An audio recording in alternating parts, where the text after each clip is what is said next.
ধানতলার দেউলবাড়ি গ্রামটি একেবারেই নিস্তব্ধ একটি গ্রাম। চারপাশে বিস্তীর্ণ ধানের ক্ষেত, কাদামাখা সরু রাস্তা আর ধান ক্ষেতের মাঝে মাঝে ছোট কুঁড়ে ঘর রয়েছে গ্রামটিতে।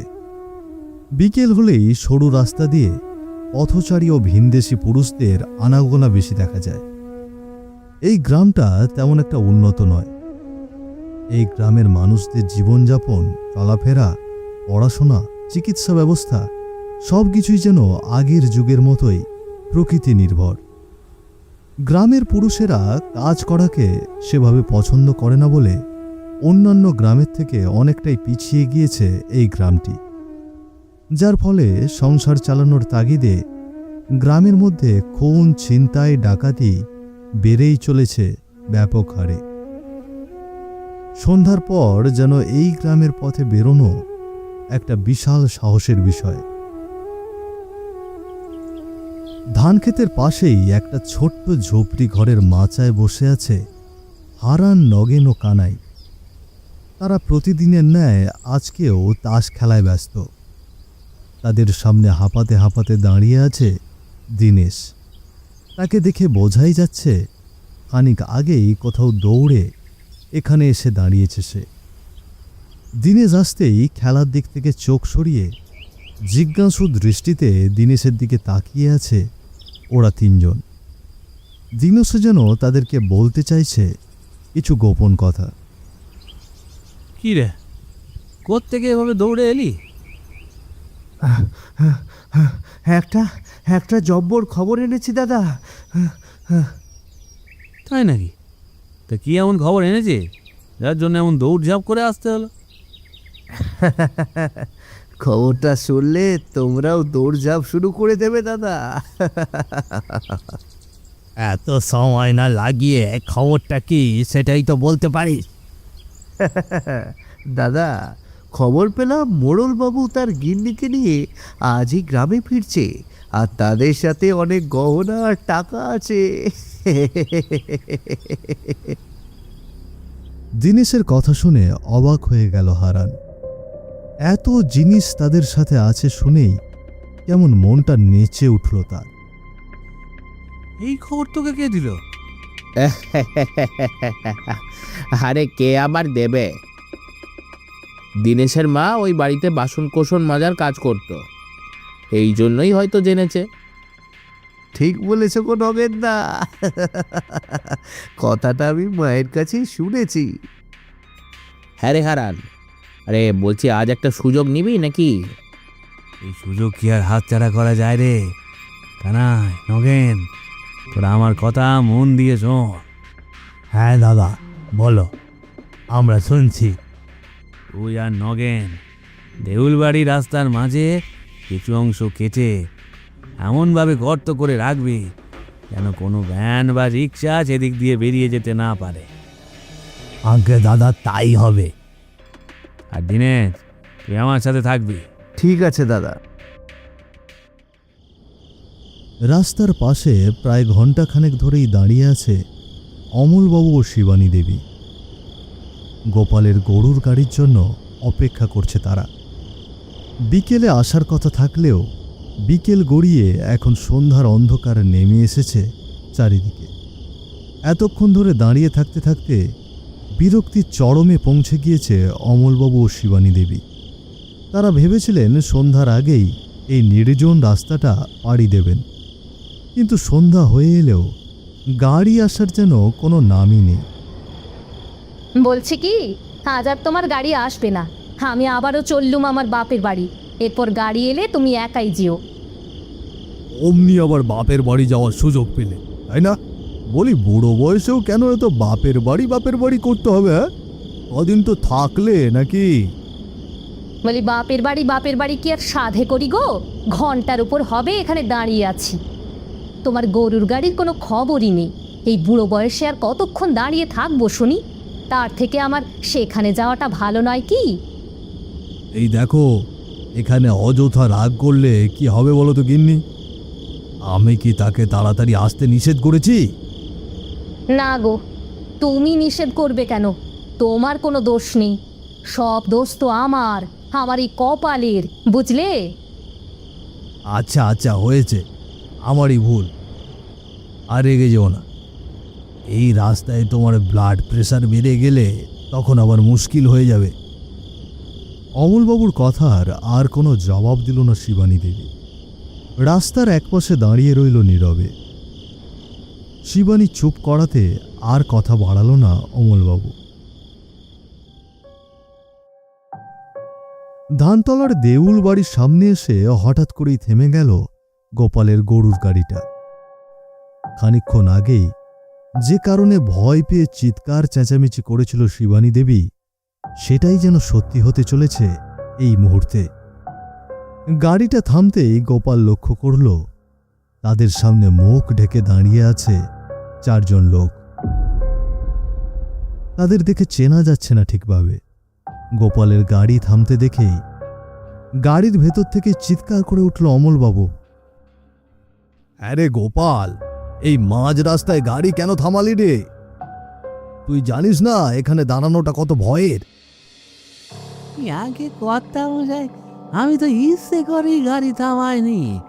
এই রাস্তার মাঝখানে তো গর্ত হয়ে আছে, এই গর্তের উপর দিয়ে তো গাড়ি যাচ্ছেই না। আর তাছাড়া সে আবার কেমন কথা? রাস্তার মাঝখানে আবার গর্ত এলো কি করে? আর কথা শেষ না করে এভাবে আটকে গেলি কেন? তাছাড়া আমাদের সামনে চারজন লোক দাঁড়িয়ে আছে, তাদের হাতে আবার বড় ছুরি। এ কর্তা, মনে হয়েছে আমরা কোনো ডাকাতের খপ্পরে পড়েছি। গোপালের কথা শুনে ভয় সিঁটিয়ে গেল অমলবাবু ও শিবানী দেবী। হ্যাঁ গো, হ্যাঁ, এখন কি হবে বলো তো? এই এই একটা কারণেই আমি তোমাকে বলেছিলাম আজ আর আসবো না। শুনলি না তো আমার কথা? গিন্নি, একটু চুপ করো দেখি। বিপদের সময় আর মাথা গরম করো না। হারানো নগেনকে গাড়ির কাছে এগিয়ে আসতে দেখে ভয়ে চিৎকার করে উঠল গোপাল। কর্তা, ওরা আমাদের কাছে আসছে। গোপালের চিৎকার শুনে ক্ষিপ্ত হয়ে উঠল হারান। এই চুপ, কোনো কথা বলবি না। মোড়ল মশাই, বলছি যে আপনাদের কাছে যা যা আছে সব দিয়ে দেন। এই এই, তোরা কে রে? তোদের সাহস তো কম না। আমি এই গ্রামের মোড়ল, আর তোরা এসেছিস আমার কাছে ডাকাতি করতে? আরে আমাদের কাছে মোড়ল যা, অন্য মানুষও তাই। বুঝলেন মোড়ল মশাই, কি আছে সেটা শিগগিরই দিয়ে দেন, নইলে কিন্তু আপনাদের তিনজনকেই এখানে মেরে রেখে যেতে হবে। নগেনের কথা শুনে হা হা করে হেসে উঠল অমলবাবু। আমাদের মারবি কি রে? আমরা তো মৃতই। মানে কি বলতে চাইছেন আপনি? আমাদের দেউল বাড়ি ঢোকার আগেই একদল মেরে রেখে গিয়েছে। ওদের সামনে যারা আছে তারা আমাদের আত্মা। আত্মা রে। না, এটা কিছুতেই হতে পারে না, এটা কিছুতেই হতে পারে না। হারানের কথা শুনেই একসাথে হা হা করে হেসে উঠল অমলবাবু ও গোপাল। তাদের হাসির শব্দে থমকে দাঁড়ালো হারানো নগেন। এটাই সত্যি রে। এইটা কিভাবে সম্ভব? সম্ভব রে, সম্ভব, সবই সম্ভব।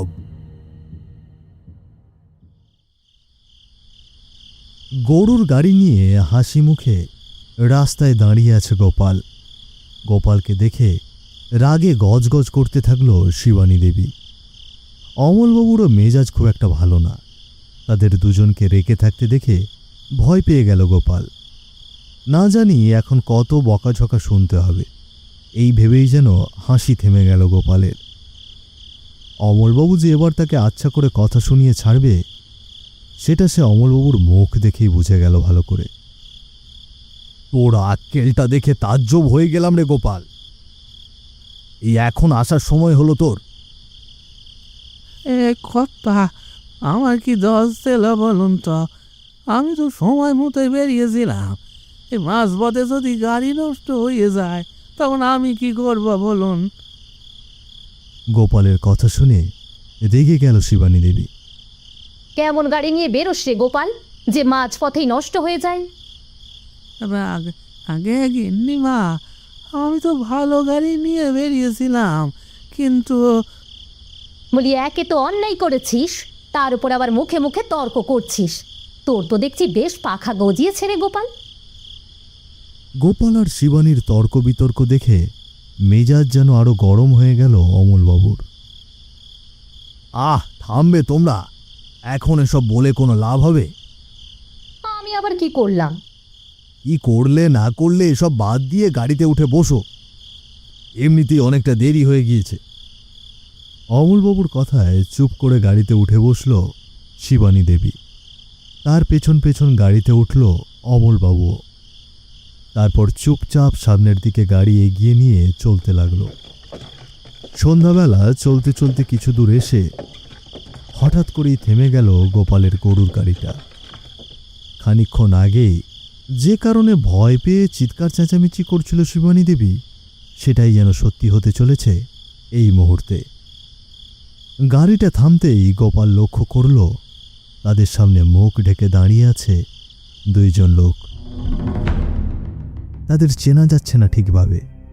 গোপালকে মাঝ রাস্তায় গাড়ি থামাতে দেখে গাড়ির ভেতর থেকে চিৎকার করে উঠল অমলবাবু। হ্যাঁ রে গোপাল, এই মাঝ রাস্তায় গাড়ি থামালি কেন? তুই জানিস না এখানে দাঁড়ানো কতটা ভয়ের? আগে কথা মশাই, আমি কিন্তু ইচ্ছা করে গাড়ি থামাইনি। এই গাড়ির সামনে দুজন লোক দাঁড়িয়ে আছে, তাদের হাতে বড় বড় ছুরি। মনে হচ্ছে আমরা কোনো ডাকাতের খপ্পরে পড়েছি কর্তা। গোপালের কথা শুনে ভয়ে সিঁটিয়ে গেল অমলবাবু ও শিবানী দেবী।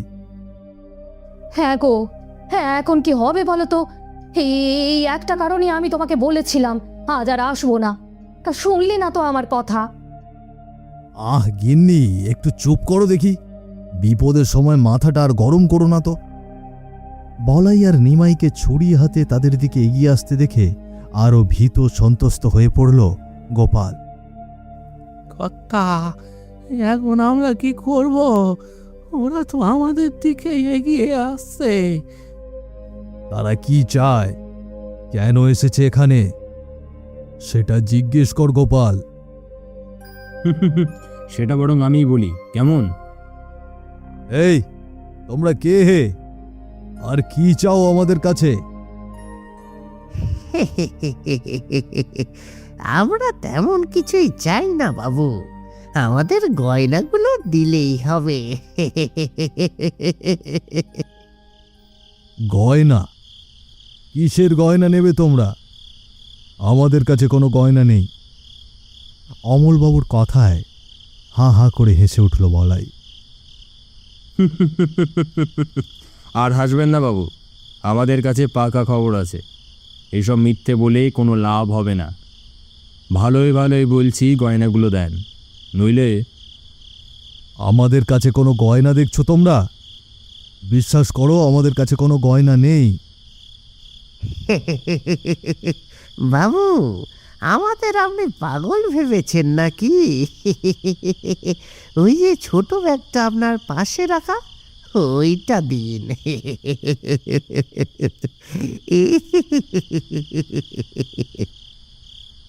না, এই ব্যাগ তোমাদের কিছুতেই দেওয়া যাবে না।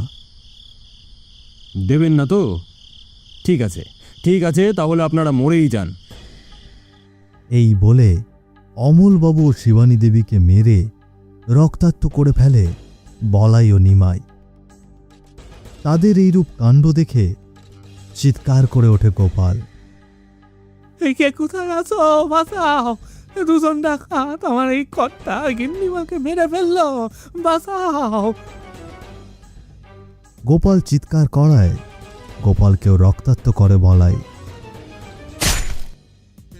এরপর গয়নার ব্যাগ নিয়ে পালিয়ে যায় বলাই ও নিমাই। গরুর গাড়ির ভেতরে রক্তাক্ত অবস্থায় পড়ে থাকে অমলবাবু ও শিবানী দেবী, আর গাড়ির সামনে রক্তাক্ত অবস্থায় পড়ে থাকে গোপাল।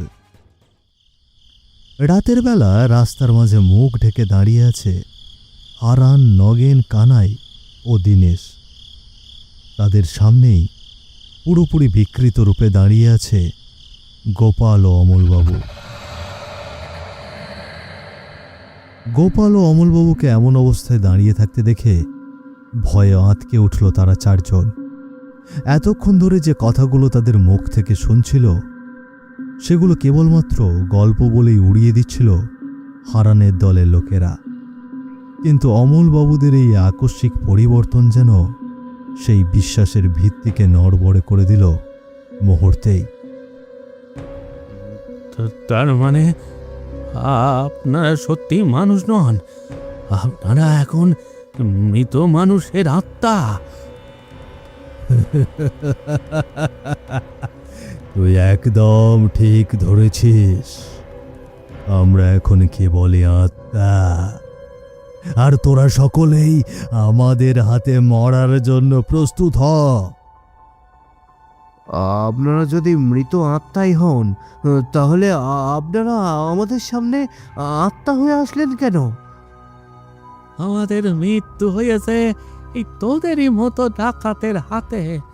তোদের লোভ মানুষের জীবন কেড়ে নিতেও দ্বিধাবোধ করে না, আর তাই আমরা শপথ নিয়েছি যারা এই রাস্তায় ডাকাতি করতে আসবে আমরা তাদেরকেই শাস্তি দেব।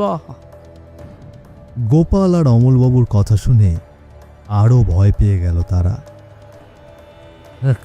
ক্ষমা করুন মরল মশাই, আমরা আর কখনো এমন কাজ করব না, ক্ষমা করে দিন।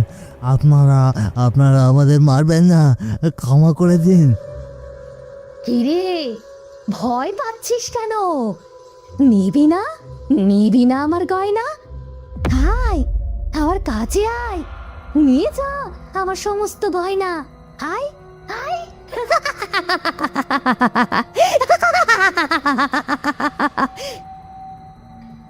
এরপর হাসতে হাসতে হারান, দীনেশ, কানাই ও নগেনের সামনে এগিয়ে আসে শিবানী, গোপাল ও অমলবাবু। তাদের এগিয়ে আসতে দেখে ভয়ে চিৎকার করে ওঠে দীনেশ। কে আছো?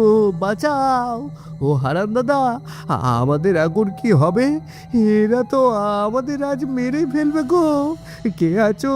বাঁচাও, বাঁচাও!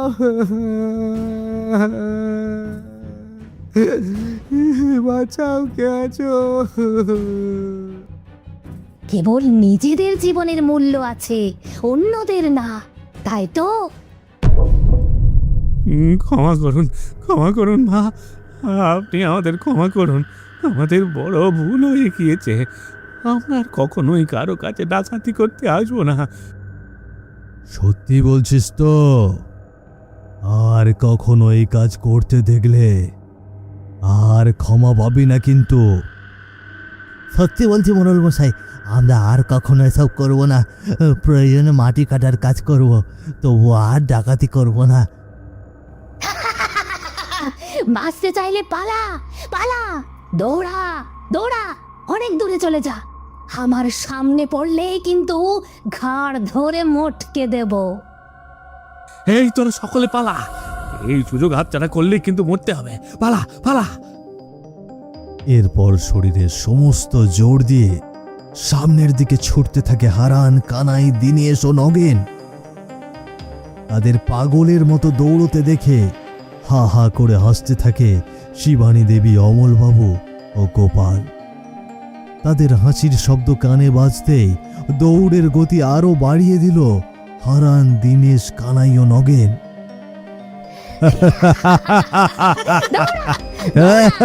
জোরে দৌড়া।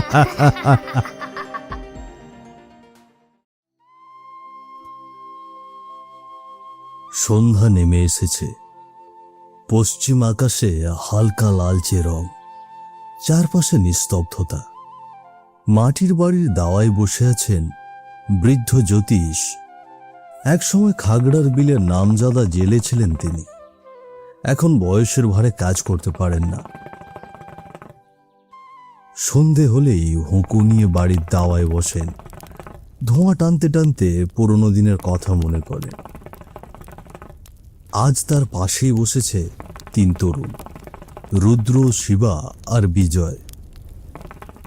রুদ্র আরশি বা জ্যোতিষ সরকারের মেয়ের ঘরের নাতি, আর বিজয় তার ছেলের ঘরের নাতি। আজ তার আনন্দের দিন। মেয়ে নাতিরা এসেছে তার বাড়িতে। সারাদিন হাসি, গল্প আর খাবারের গন্ধে ভরা ছিল বাড়িটা। এখন দাওয়ায় জ্বালানো হয়েছে কেরোসিনের লণ্ঠন। বাতাসে ভেসে আসছে ঝিঝি পোকার ডাক। হুঁকোর গুড়গুড় আওয়াজে ভরে গিয়েছে উঠান। 4 জন মিলে বসে আজ জমিয়ে দিয়েছে সন্ধ্যের আড্ডা। নানু ভাই, তোমরা তো অনেকদিন পর আমার বাড়িতে এলে, কেমন লাগছে? দুপুরে যে মাছটা খেয়েছ সেটা কিন্তু আমাদের খাগড়ার বিলের মাছ। হ্যাঁ নানু, দারুণ লেগেছে। এমন স্বাদ তো শহরের বাজারের মাছে পাওয়া যায় না। নানু, খাগড়ার বিলে নাকি অনেক বড় বড় মাছ পাওয়া যায় জানিস? হ্যাঁ রে, পাওয়া যেত।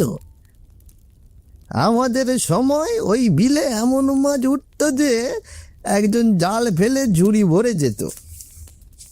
কেন দাদু, বিলে তো এখনো মাছ আছে, তাহলে কেউ যায় না কেন? বিলটা আছে ঠিকই, কিন্তু এখন কেউ ওই পথ মারাতে চায় না। কারণ ওই বিলে এখন রাত হলে অদ্ভুত সব শব্দ শোনা যায়। কিসের শব্দ নানু? কেমন শব্দ হয় বলো তো? এই সব কথা শুনলে ভয় পাবি রে নানু ভাই। না নানু, আমরা ভয় পাবো না। বলো না, আসলে কি হয় সেখানে? হ্যাঁ দাদু, বলো। গ্রামে অনেকের মুখে এসব কথা শুনি, কিন্তু কেউ কখনো খুলে বলে না কিছু।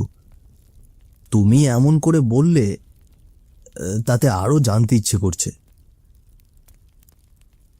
জ্যোতিষ সরকার নাতিদের কথায় ঘুর ঘুর শব্দ করে হুঁকোয় টান দিয়ে ধোঁয়াটা আস্তে আস্তে ছেড়ে দিয়ে এক দৃষ্টিতে আকাশের দিকে তাকালেন। তোমরা যদি ভয় না পাও তবে শোনো, এই বিলে আজ থেকে 25 বছর আগে এক রাতে এমন কিছু দেখেছিলাম যেটা আমি এখনো ভুলতে পারিনি। রাত ঘন হয়ে এসেছে তখন। আকাশের বুক জুড়ে কালো মেঘের ছোটাছুটি, বাতাসে হালকা শীতলতা। খাগড়ার বিল যেন নিঃশব্দে শুয়ে আছে এক বিশাল কালো জলরাশি, যার উপরে মেঘে ঢাকা অর্ধ চাঁদের প্রতিচ্ছবি কাঁপছে। জ্যোতিষ সরকার তখন তরুণ বয়সের, আর তার সঙ্গে ছিল গ্রামেরই আরেকজন জেলে শ্যামল। 2 জনে নৌকায় জাল বেঁধে বেরিয়েছিল গভীর বিলে মাছ ধরতে। চারপাশে শুধু জল আর অন্ধকার। খাগড়ার বিলের পাশের জঙ্গল থেকে ভেসে আসছে শিয়ালের হুক্কা হওয়া ডাক, ঝিঝি পোকার চিনচিনে আওয়াজ, আর নৌকার নিচে ঢেউয়ের ছলাৎ ছলাৎ শব্দ।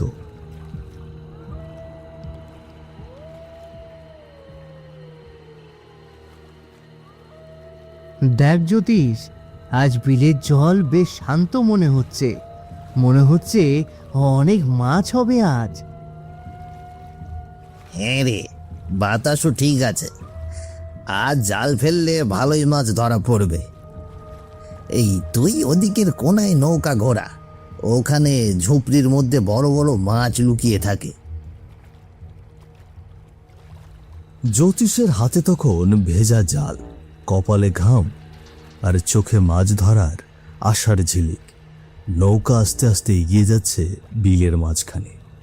চারপাশে ঘুটঘুটে অন্ধকার, শুধু দূরে মাঝে মাঝে আলো ঝলকাচ্ছে জোনাকিরা।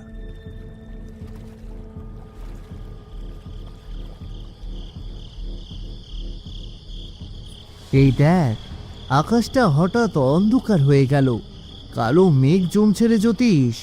মনে হচ্ছে মুষলধারে বৃষ্টি নামবে আর ঝড় তুফানও শুরু হবে। তাই তো মনে হচ্ছে। আবার মেঘের গর্জনও যেন শুরু হয়েছে দেখছি। কিন্তু মাছ যখন ধরতে এসেছি, একেবারে জালটা ফেলেই দেখি, বৃষ্টি নামলে সে দেখা যাবে এখন।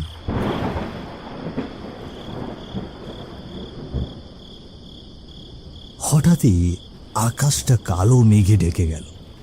মেঘের বুক চিরে বিদ্যুৎ চমকায়, আর তার সঙ্গে শুরু হলো দমকা ঝোড়ো হাওয়া, আর মুহূর্তে শুরু হলো মুষলধারে বৃষ্টি। জ্যোতিষ আর শ্যামল চিন্তায় পড়ে গেল।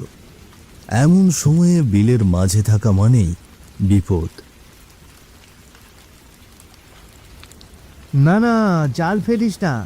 ওই দেখ, বিদ্যুৎ চমকাচ্ছে। এই বিলে জলের মাঝখানে ঝড় উঠলে কিন্তু রেহাই নেই। ঝড় বৃষ্টিতে জল এমনভাবে ফুঁসে ওঠে, আমরা বিলের মাঝখানে আছি। বিলটা তো অনেক গভীর। ঝড়ের ঝাপটে নৌকাটা উল্টে গেলে আমাদের আর রক্ষে থাকবে না রে। তাই নাকি? এই তাহলে তুই বল, কি করব এখন? চল তাহলে দ্রুত পায়ে চলে যাই।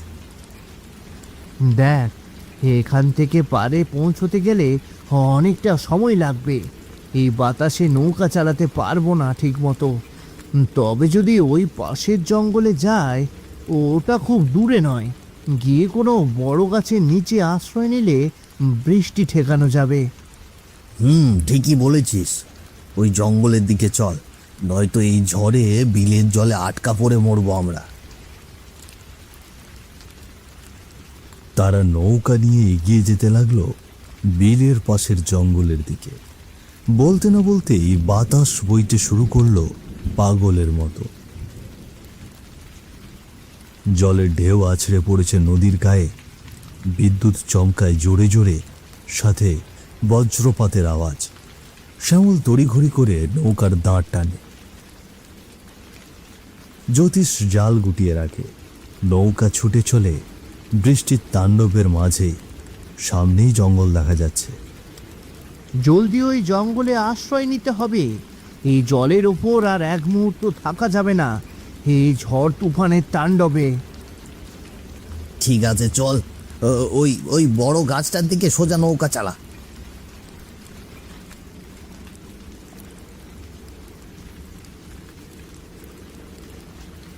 শ্যামল আর জ্যোতি যেন পালিয়ে এসেছে মরণের হাত থেকে। পেছনে বিলের জল উল্টে পড়ছে ঢেউয়ে, আর সামনেই ঘন জঙ্গলের অন্ধকার। চারিদিক ভিজে কাদায় ভর্তি। দুজনেই হাঁপাতে হাঁপাতে একটা বড় গাছের নিচে এসে দাঁড়ালো। উফ, হ্যাঁ, বাঁচলাম রে শ্যামল। একটু দেরি হলে নৌকা সহ বিলে তলিয়ে যেতাম। হ্যাঁ রে, এই ঝড়ের রাতে বিলের মাঝখানে থাকা মানে নিজের হাতে মৃত্যুকে ডেকে আনা। দেখ, গাছটার নিচে মাটি শুকনো, একটু বসে পড়। না রে, এখন আর না বসে দাঁড়িয়ে থাকি। ঝড় বৃষ্টিটা থামলে হয়, বাড়ি ফিরতে হবে তো। আজ আর থামবে না বোধ হয়। দেখ, মেঘের ডাকটা কেমন ঘন হচ্ছে, আর মনে হচ্ছে মেঘটা গর্জে উঠেছে একেবারে মাথার উপরে।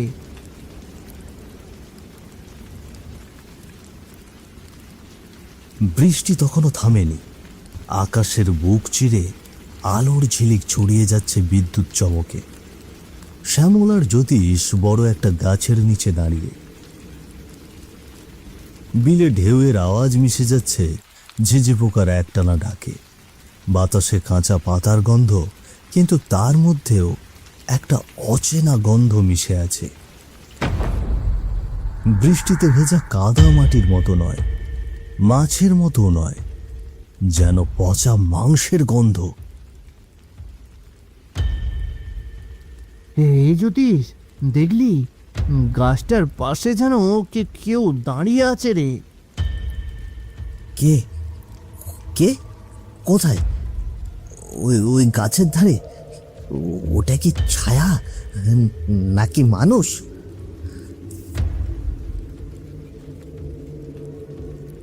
তারা ভালো করে তাকাতেই বুঝল ওটা ছায়া নয়, গাছের গোড়ার ঠিক পাশেই কেউ দাঁড়িয়ে আছে।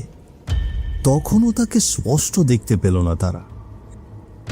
সেদিকে দাঁড়িয়ে থাকা গাছের ওপর থেকে টপ টপ করে জল পড়ছে দাঁড়িয়ে থাকা লোকটির মাথায়, কিন্তু জল যেন তাকে স্পর্শই করছে না। মুহূর্তেই বিদ্যুৎ চমকে আবার কিছুক্ষণের জন্য আলো জ্বলে ওঠে। দুজনে স্পষ্ট দেখল তার মুখটা নেই, যেন শুধু চোখ দুটো জ্বলছে আগুনের মতো। ঠোঁটের জায়গায় বড় বড় দাঁত বেরিয়ে আসা। ওরে শ্যামল, ওটা কে রে? মানুষ না তো? চুপ চুপ কর, কথা বলিস না।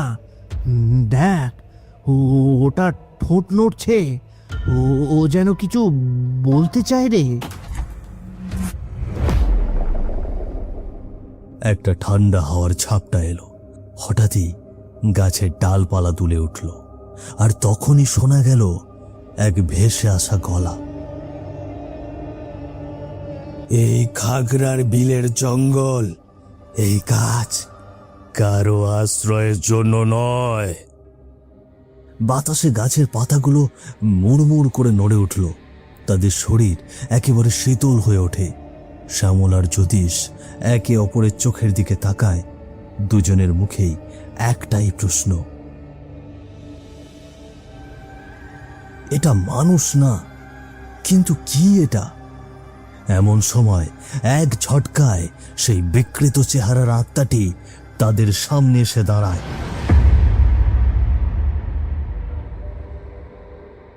বৃদ্ধ জ্যোতিষ সরকারের গলার স্বর যেন সময়ের ভেতর দিয়ে বয়ে আসে।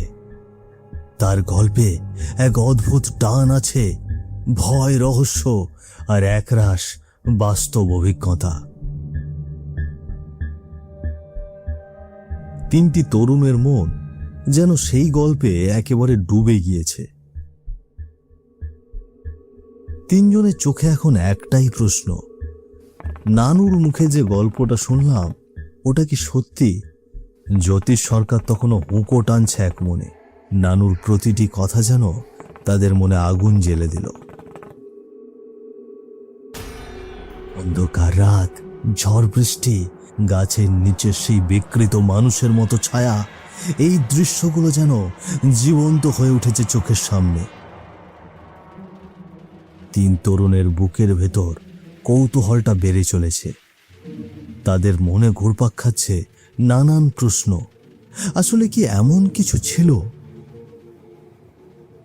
ওই জায়গাটা কি এখনো আছে? যদি একবার গিয়ে দেখা যেত।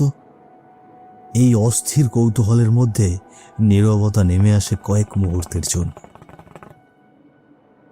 হুঁকোর গুড়গুড় শব্দ যেন সেই প্রশ্নগুলোকে প্রতিধ্বনিত করে তুলল উঠানের বাতাসে। নানু, এসব তোমরা সত্যি বলছো? এমন কিছু যদি থাকতো তাহলে তোমরা বেঁচে ফিরলে কেমন করে? সব সত্যি তো বলছি রে নানু ভাই। সেই দিন ভাগ্যের জোরে আমরা বেঁচে ফিরেছিলাম, কিন্তু যারা দেখেছিল সেই বিকৃত ছায়া তারা কেউ শান্তিতে ঘুমোয়নি। আর তুই ভাবছিস গল্প করছি, কিন্তু ওই রাতের পর আমার চোখে আর শান্তি ছিল না। জ্যোতিষ সরকার আবারও হুঁকোতে একটু টান দিয়ে ধোঁয়া ছেড়ে বলতে লাগলেন,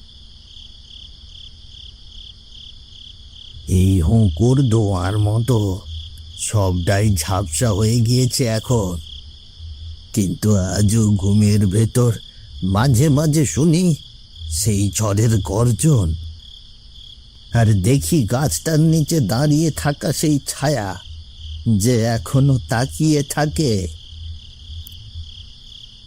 তিন তরুণের মুখে জ্যোতিষ সরকারের সেই কথার পরও কৌতূহল থামল না। চোখে একরাশ দুঃসাহসের ঝিলিক তাদের মনে জেদ ধরে বসল। সেই জঙ্গলে গিয়ে দেখতেই হবে আসলে এই পৃথিবীতে সত্যিই কি সেসব আছে? তাদের মনে বিশ্বাসই ফিরছিল না। তারা ভাবছে নানু তাদেরকে আজ যা শুনিয়েছে তা একদমই গুজব। বিকেল গড়িয়ে আসছে, সূর্যটা হুমড়ে পড়েছে পশ্চিম আকাশে। মাটির বাড়ির উঠানে একরাশ চিন্তা নিয়ে দাঁড়িয়ে আছে মালতী আর শিবু। হাতে জাল নিয়ে প্রস্তুত হচ্ছে খাগড়ার বিলে মাছ ধরতে যাওয়া। চারিদিকের হাওয়ায় অদ্ভুত এক ভারী ভাব, যেন ঘটতে চলেছে ভয়ঙ্কর কিছু। এই বিকেলবেলা কোথায় যাচ্ছ গো? কই আর যাবো, দেখছো না জাল নিয়ে বের হচ্ছি, মাছ ধরতে যাব। খারগার বিলে যাচ্ছি আজ। এখন ওই বিলে ভালো মাছ পাওয়া যায়। আজকাল তো কেউ ওই খাগড়ার বিলের ধারে কাছে যায় না শুনেছি।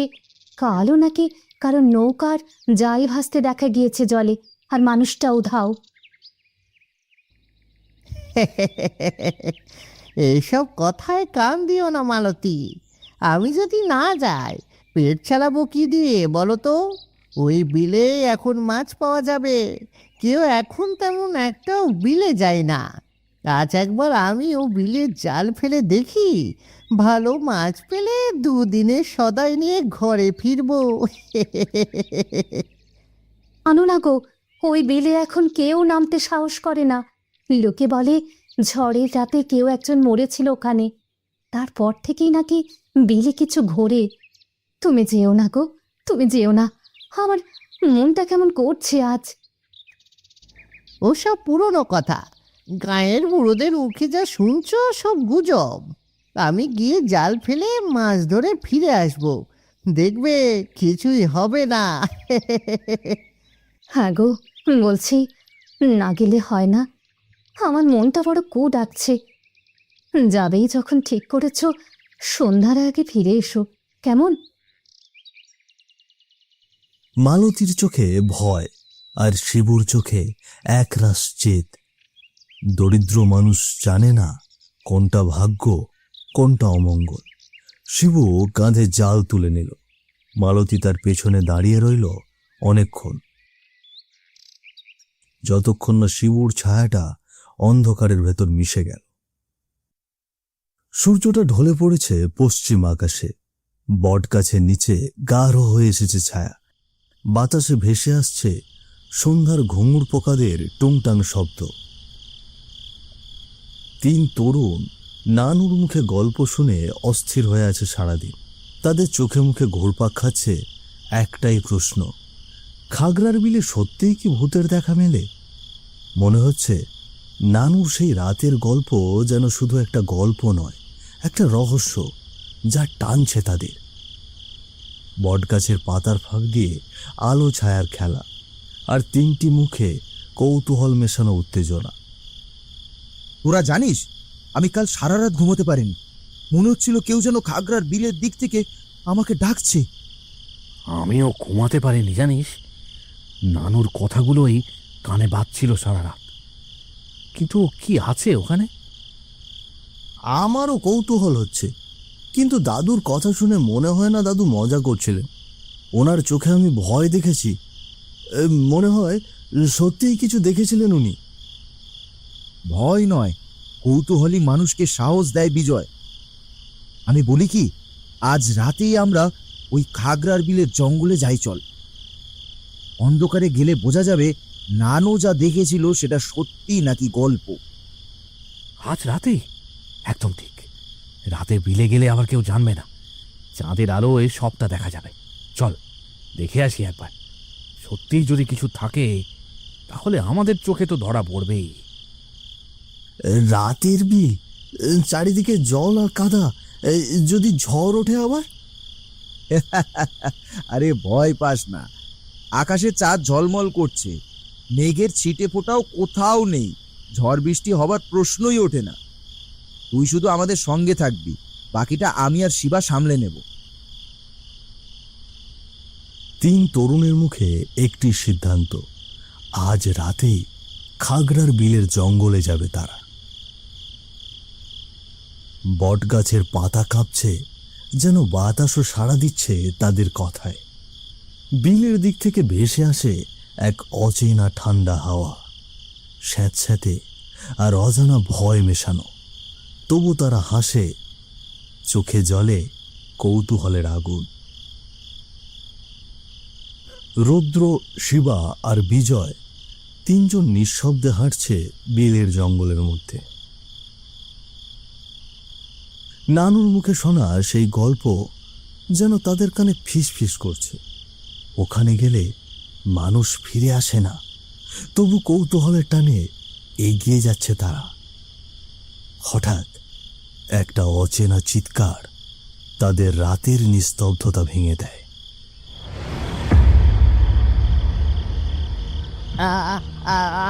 বাঁচাও, বাঁচাও রে! তিনজন চমকে উঠে একে অন্যের মুখের দিকে তাকায়। এই আওয়াজটা শুনলি? মনে হয় সামনের দিক থেকে আসছে। মনে হচ্ছে এই কেউ হয়তো বিপদে পড়েছে। চল দেখি কে, যদি কেউ সত্যি বিপদে পড়ে। তারা তিনজন সতর্ক পায়ে এগিয়ে যায়। গাছের ছায়া মিশে আছে অন্ধকারের ভয়। চাঁদের আলোয় একসময় দেখা গেল সামনের কাদামাটির ধারে শিবুর গলা চেপে ধরে আছে এক বিকৃত চেহারার প্রেতাত্মা। চাঁদের আলোয় আত্মার মুখটা স্পষ্ট হয়ে উঠল। চোখ নেই, শুধু কালো কালো গর্ত। জল জল করে যেন হলুদ আলো চলছে। মুখ বিকৃত, ঠোঁটের ভেতর থেকে বড় বড় দুটো দাঁত বেরিয়ে আছে। জন্তু জানোয়ারের মতো দেখতে। ওই কে তুই? ছেড়ে দে ওকে! কি করছিস? ওকে মারছিস কেন?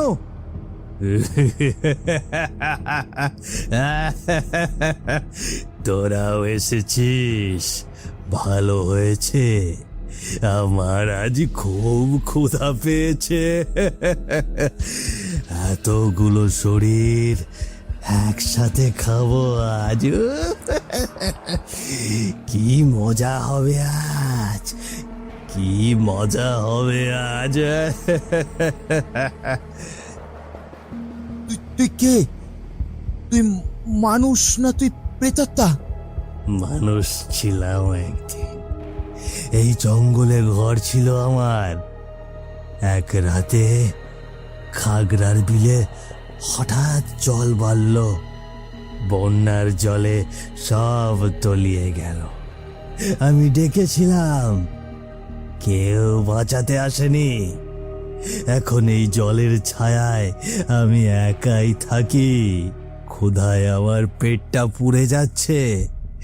আজকে তোদের দিয়ে আমার পেট ভরাবো।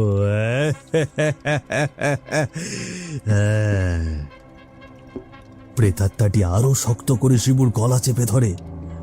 শিবু কাঁপতে থাকে, তার চোখ উল্টে যায়। ছাড়, ছাড়, আমাকে ছেড়ে দে। তোমার কিছু একটা করো গো। আমাকে বাঁচাও, বাঁচাও, বাঁচাও, আমাকে বাঁচাও। না না না, আমি কিছু বুঝতে পারছি না রে। তুলসীর মালা পকেটে আছে। আমি এখানে আসার সময় পকেটে রেখেছিলাম। বিজয় দ্রুত পকেট থেকে তুলসীর মালা বের করে আত্মার দিকে ছুঁড়ে দেয়। পাতাটা গিয়ে পড়তেই আত্মার শরীরে আগুন ধরার মতো ধোঁয়া উঠে যায়। না না তুলসী, না না, ওরা কেউ আমায় বাঁচায়নি। এখন তোরাও আমায় ধ্বংস করছিস। না।